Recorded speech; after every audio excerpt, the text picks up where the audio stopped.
നമസ്തേ. മുഹൂർത്തം ചാനലിലേക്ക് എല്ലാവർക്കും സ്വാഗതം. അപ്പൊ ഈ വിഷുഫലത്തില് തുലാക്കൂറുകാരെ കുറിച്ചാണ് പറയുന്നത്.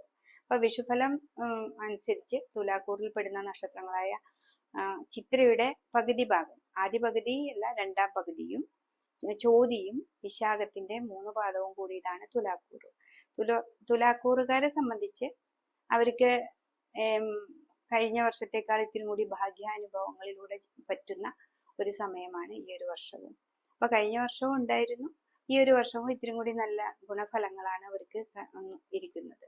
അപ്പൊ ഈ ഒരു വർഷത്തില് വ്യാഴത്തിന്റെ മാറ്റം വരുന്നുണ്ട്. അപ്പൊ ഈ ഒരു വർഷം ആദ്യം 9-ൽ നിന്നിരുന്ന വ്യാഴം ഇപ്പൊ 10-ലേക്ക് വരുന്നുണ്ട്. അപ്പൊ കർമ്മത്തിലൂടെ തന്നെ, ഇപ്പൊ കർമ്മത്തില് വ്യാഴം വരുന്നത് കർക്കിടക രാശിയിലാണ്. അപ്പൊ ഏറ്റവും നല്ല രാശിയിലാണ് നിൽക്കുന്നത്. അപ്പൊ നമുക്ക് ഏറ്റവും കൂടുതൽ കർമ്മമാണല്ലോ 10-ാം ഭാവം എന്ന് പറഞ്ഞത്. കർമ്മത്തിലൂടെ തന്നെ നല്ല ഒരു പുരോഗതിയിലേക്ക് എത്തിച്ചേരാനായിട്ട് ഈ രാശിക്കാർക്ക് പറ്റുന്നതാണ്.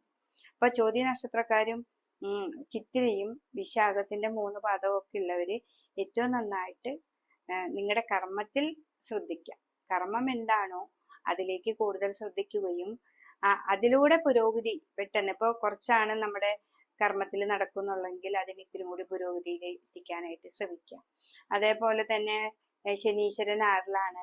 കർമ്മവുമായി ബന്ധപ്പെട്ട് നിങ്ങൾക്ക് ഒരു ഹ്യൂജ് എമൗണ്ട് ഒക്കെ വരാനായിട്ട് സാധ്യതയുണ്ട്. 6-ാം ഭാവത്തിൽ ശനിയൊക്കെ നിൽക്കുമ്പോൾ നമുക്ക് എത്രയും പെട്ടെന്ന് പല കാര്യങ്ങൾ, പല പല ബിസിനസ് അല്ലെങ്കിൽ ഭൂമിയുടെ അവസ്ഥ, അതായത് ഭൂമി പെട്ടെന്ന് കച്ചവടം, കുടുംബ സ്വത്തുക്കളുടെ കച്ചവടം, അതൊക്കെ നടക്കാനായിട്ട് സാധ്യതയുണ്ട്.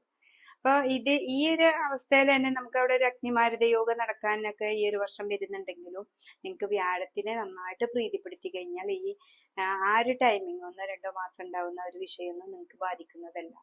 അപ്പൊ അത് കാരണം തന്നെ ഇപ്പോ വിദേശത്തേക്ക് പോകുന്നവര് കുറെ അധികം കഷ്ടപ്പെട്ട് അത് വരുന്നില്ല എന്നുള്ളൊരു സങ്കടം വേണ്ട. ഈ ഒരു വർഷം വളരെ ശ്രദ്ധിക്കുക. ദേവീക്ഷേത്രത്തിൽ പോയിട്ട് ജയദുർഗാ മന്ത്രം കൊണ്ട് കർമ്മമൊക്കെ ചെയ്താല് നല്ലൊരു മാറ്റം നിങ്ങൾക്ക് പ്രതീക്ഷിക്കുന്നതാണ്. പിന്നെ ഇതിൽ എന്താ വെച്ചിട്ടുണ്ടെങ്കിൽ ഉയർന്ന പോസ്റ്റിൽ നിൽക്കുന്നവർക്കാണെങ്കിലും പ്രൊമോഷൻ കിട്ടുന്നവർക്കാണെങ്കിലും ഒക്കെ നമ്മുടെ കർമ്മത്തിന്റെ വിജയം അവിടെ കാണിച്ചു കൊടുക്കണം. ഇപ്പൊ ഓഫീസിലാണെന്ന് വെച്ചിട്ടുണ്ടെങ്കിൽ ഏറ്റവും നന്നായിട്ട് നമ്മൾ വർക്ക് ചെയ്യുക. സംസാരം ഇവിടെ കുറയ്ക്കേണ്ടത്. ഇവിടെ നിങ്ങളുടെ വാക്കുകളാണ് ഇവിടെ പ്രശ്നങ്ങൾ ഉണ്ടാക്കുക.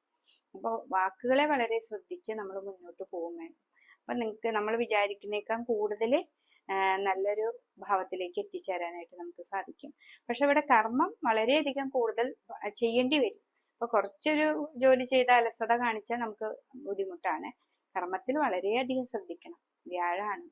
ഇപ്പൊ വ്യാഴം നമുക്ക് പിന്നെ ഇപ്പൊ എഴുത്തുകാർക്കൊക്കെ ആണെങ്കിൽ ഏറ്റവും നല്ലതാണ്.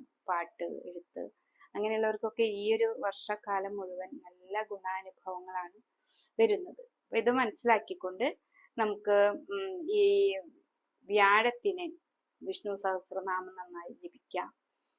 ഗുരുവായൂർ തന്നെ പോകണമെന്ന് പറയുന്നില്ല, നിങ്ങളുടെ വീടിന്റെ ഏറ്റവും അടുത്തുള്ള വിഷ്ണു ക്ഷേത്രത്തിൽ പോവാം. ഭാഗ്യസൂക്തം പുഷ്പാഞ്ജലി ചെയ്യാം.